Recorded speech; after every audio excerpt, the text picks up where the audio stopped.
இந்த காலை வேளையில் இன்றைக்கு நம்முடைய தியானத்தின் பகுதியாக நாம் தியானிக்க இருப்பது நாம் ராஜாக்கள். நாம் ராஜாக்கள் பிரியமானவர்களே.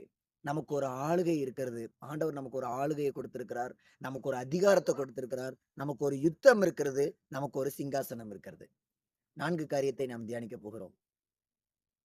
நாம் ராஜாக்கள்.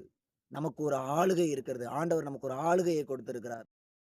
நீங்கள் பலுகி பெருகி பூமியை நிரப்பி அதை கீழ்ப்படுத்தி சமுத்திரத்தின் மச்சங்களையும் ஆகாயத்து பறவைகளையும் பூமியில் நடமாடுகிற சகல ஜீவ ஜந்துக்களையும் ஆண்டு கொள்ளுங்கள் என்று தேவன் அவர்களை ஆசீர்வதித்தார். இந்த ஆசீர்வாதத்தை பிற்பாடு மனிதன் பாவம் செய்து விழுந்து போய் அதை இழந்தான். ஆனால் இயேசு கிறிஸ்துவின் மூலமாக பிந்தின ஆதாமாக உயிர்ப்பிக்கிற ஆவியானவராக இயேசு நமக்காக இந்த பூமிக்கு இறங்கி வந்தார். அதை குறித்தும் 1 கொரிந்தியர் 15வது அதிகாரத்துல படிக்கிறோம். முந்தின ஆதாம் ஜீவ ஆத்மாவானான். ஆனால் பிந்தின ஆதாமாக வந்தான இயேசு அவர் உயிர்ப்பிக்கிற ஆவியானார் என்று எழுதப்பட்டிருக்கிறது. கர்த்தருக்கு ஸ்தோத்திரம். பிந்தின ஆதாமாகிய இயேசுவின் மூலமாக இந்த ஆளுகையை நாம் பெற்றுக்கொள்கிறோம். இன்றைக்கு நமக்கு எல்லா காரியத்தின் மேலேயும் ஆளுகை இருக்கிறது பிரியமானவர்களே.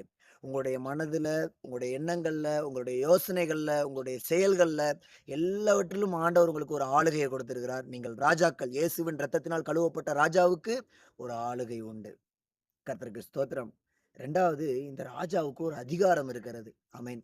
நமக்கும் ஆண்டவர் ஒரு அதிகாரத்த கொடுத்திருக்கிறார். யோவான் எழுதின சுவிசேஷம் 1வது அதிகாரம் 12வது வசனத்துல, அவருடைய நாமத்தின் மேல் விசுவாசம் உள்ளவர்களாய் அவரை ஏற்றுக்கொண்டவர்கள் எத்தனை பேர்களோ அத்தனை பேரும் அவருடைய பிள்ளைகளாகும்படிக்கு அதிகாரம் கொடுத்தார். ஹல்லேலூயா.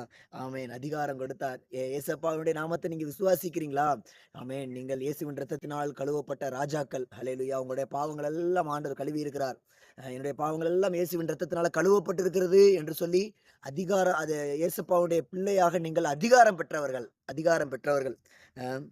மத்தேயு எழுதின சுவிசேஷம் 28வது அதிகாரத்துல இயேசு சொல்லுகிறார், வானத்திலும் பூமியிலும் சகல அதிகாரமும் எனக்கு கொடுக்கப்பட்டிருக்கிறது. எங்க அப்பாவுக்கு எல்லா அதிகாரமும் இருக்குதுல, எனக்கும் எல்லா அதிகாரமும் இருக்குது. வானத்திலேயும் பூமியிலேயும் பூமிக்கு கீழே இருக்கிறதான எல்லா வல்லமைகளின் மேலும் பூமியில இருக்கிறதான எல்லா அசுத்த ஆவிகளின் மேலும் இயேசப்பா உங்களுக்கு ஒரு அதிகாரம் கொடுத்திருக்கிறார். அதிகாரம் கொடுத்திருக்கிறார். சர்ப்பங்களையும் தேள்களையும் மிதிப்பீர்கள்.